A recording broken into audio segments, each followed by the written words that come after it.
अतः ये भेद निराधार है। ये केवल हमारे संकीर्ण बुद्धि का प्रतीक है। यदि हम इन भेदों को मिटाएं तो नफरत नहीं रहेगी।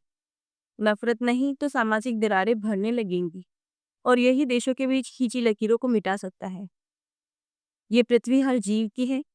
मनुष्य एक देश का नहीं, पूरी पृथ्वी का वासी है। वह स्वयं को एक भूखंड से बांधकर सीमित क्यों जी रहा है? मनुष्य ऐसा जीव है जो विभिन्न स्थानों पर रह सकता है। हम में सबसे ज्यादा ढलने की क्षमता है। तो हम एक ही स्थान, समाज या धन से स्वयं का रुजू क्यों देखते हैं? क्योंकि कोई हमें ऐसा दिखाना चाह रहा है। अपने देश के प्रति प्रेम स्वाभाविक है, परंतु ये प्रेम दूसरे देशों के प्रति नफरत नहीं होना चाहिए। हमें एक दूसरे के प्रति सम्मान और प्रेम भाव रखना चाहिए। आध्यात्म जीवन हमें इन भेदों के ऊपर उठकर संसार को उस आत्मा के भाव में देखना सिखाता है। जिस प्रकार हमें जीवन का अधिकार है, उसी प्रकार सभी को है। इसके लिए हमें अपने अंदर व्यक्तिगत तौर पर, पारिवारिक, सामाजिक और राष्ट्रीय स्तर पर बदलाव लाने होंगे। यदि हम इस पृथ्वी को परिवार की तरह देखें, तो हमें ये विविधता दिखेगी, जो हमारे रंग को मिटा नहीं रही है, बल्कि रंगों को एक साथ मिलाकर उसे रंगीन बना रही है। प्रकृति के रंग भी इसी विविधता के प्रतीक है। हमें अपने से अलग भाषा, धर्म, जाति, संस्कृति आदि से सीखना चाहिए। इससे हम जो है वो हमारे अलावा औरों में भी बसेगा और हम अपने आप से ज्यादा ही बनेंगे। इसे ही विकास कहते हैं। इसे ही ज्ञान का आदान प्रदान कहते हैं, जो समेटकर अपने में ही रखने से घटता जाता है, पर बांटने से बढ़ता है। इसके लिए हमें किसी पर जोर जबरदस्ती नहीं करनी है कि वे हमारी मान्यता को माने और स्वीकारे। केवल अपने जीवन को अपनी मान्यताओं के साथ नीतिपूर्ण तरीके से जीना है। यदि हम कुछ गलत नहीं कर रहे हैं तो लोग उससे प्रभावित हो अपनाना ही चाहेंगे। पर यहाँ ये जरूरी नहीं कि कोई हमारी संस्कृति अपना रहा है या नहीं। यहाँ जरूरी ये है कि हम औरों से खुद के लिए क्या सीख ले सकते हैं, जो हमें और हमारी संस्कृति को बेहतर बनाए। सनातन की सबसे दिलचस्प बात यही है कि इसमें कई विचारधाराओं का तथा मान्यताओं का योगदान है। तथा अध्यात्म जीवन जीने का मार्ग है, जो इच्छाओं से अधिक संतुलन पर आधारित हो। यहाँ ना कुछ त्याग करना है, ना ही अपनाना है। जो है उसे जीते चलना है। जीवन में जो भी पड़ाव है, सभी संतुलन में संयम के साथ पार करना। इस जीवन का हिस्सा वो समाज, वो अर्थव्यवस्था, वो राजनीति, सब भी उस संतुलन के आधार पर बनाई जाए जो संसार में संतुलन लाए। अतः यह अति आवश्यक है कि राजनीति उत्तरदायित्व से हो, ना कि सत्ता की ताकत से। हमें अपने देश की राजनीतिक प्रणाली पर ध्यान देना चाहिए। प्रणाली ना ही जनता की हो, ना ही राष्ट्र प्रमुख की, अर्थात राजनीति नीति की हो।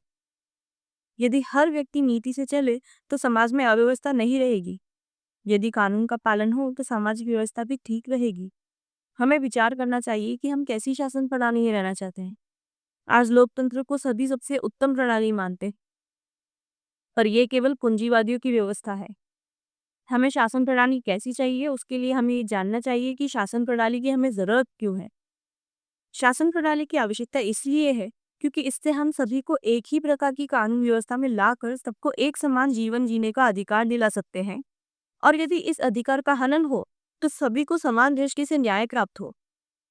अब ये व्यवस्था जब किसी स्थान पर लागू हो तो वहां चाहे सब एक जातीय धन के लोग हों या अलग अलग, इस व्यवस्था को रामी पुस्तकों के आधार पर नहीं बनाया जा सकता, क्योंकि धर्म ग्रंथ हमें इस व्यवस्था को बनाने की प्रेरणा दे रहे हैं। यदि हम उनको मानकर भी कानून या राजनीति निर्धारित कर रहे हैं, तब भी वहां समानता तथा समता को शामिल करना जरूरी है। अतः वे धर्म ग्रंथ हमें दिशा दिखा रहे हैं, जहां हमें अपने और बाकी सभी लोगों के हक को ध्यान में रखकर राजनीति, अर्थव्यवस्था, सामाजिक दायित्व आदि निर्धारित करने चाहिए। फिर चाहे वहां रहने वाले किसी भी धर्म, जाति, भाषा के हो, सबको जीवन जीने का समान हक है। अतः आध्यात्म स्वयं में उस भेद को मिटाकर समता के भाव से जीवन जीने की प्रेरणा देता है। आध्यात्म जीवन एकमात्र मार्ग है जो हमें अपने शरीर व आत्मा दोनों की सुख प्राप्ति की इजाजत देता है। यहाँ केवल एक ही नियम है, अपनी भौतिक व आत्मीय इच्छाओं में संयम, जो भक्षण या भोग से परे हो, जहाँ हमारा पूर्ण समर्पण उस परमात्मा में हो। क्योंकि वास्तव में तो जीवन आत्मा ही का है, अतः उसकी इच्छाएं शरीर की इच्छाओं से कम महत्व नहीं रखनी चाहिए। क्योंकि यही मार्ग है जो हमें जीवन को पूर्णता में जीना सिखाता है। यहाँ हमें वर्तमान में रहकर हर पल में जीना है। यहाँ पास एक सीख और फ्यूचर विश्वास व समर्पण है।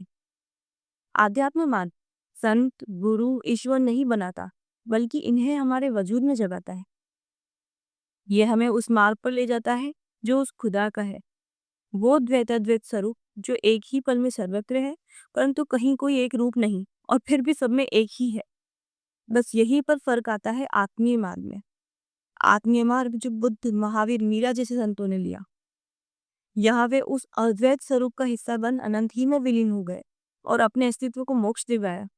परंतु यहाँ अब वे उस ऊर्जा भंडार के हिस्से हैं जो संसार के अनंत कालचक्र में एक नवीन रूप में प्रवेश करती और प्रकृति बनती है। अतः यहाँ सफर पुनः आरंभ होता है।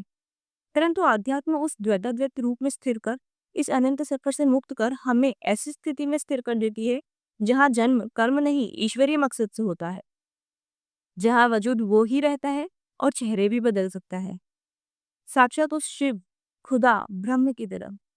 अतः अध्यात्म मार्ग शरीर और आत्मा के मध्य संयम में जीवन है।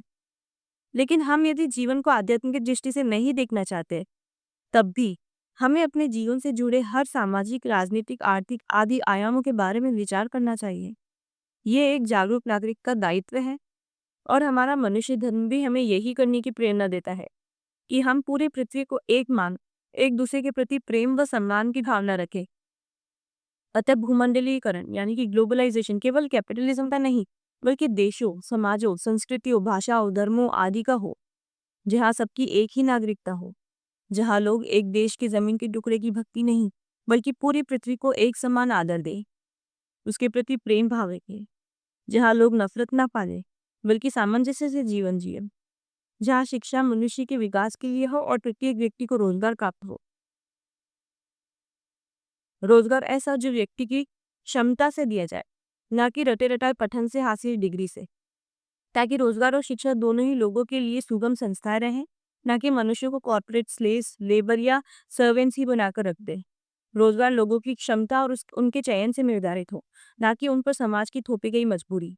रोजगार जीवन में आर्थिक संतुलन लाए, ना कि अनिश्चितता और धन संचय की दौड़ की चेष्टा। ना ही ऐसा हो जहां लोगों को अपनी भागदौड़ की जिंदगी से करें मनोरंजन के लिए भी वक्त ना मिल पाए।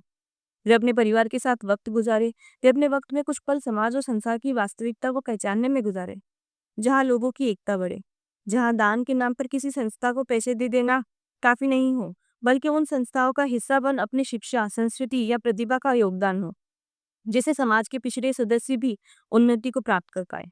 अतः जहाँ हम साथ में प्रगति करें, पूंजीवादी विचारधारा की तरह एकल विकास नहीं।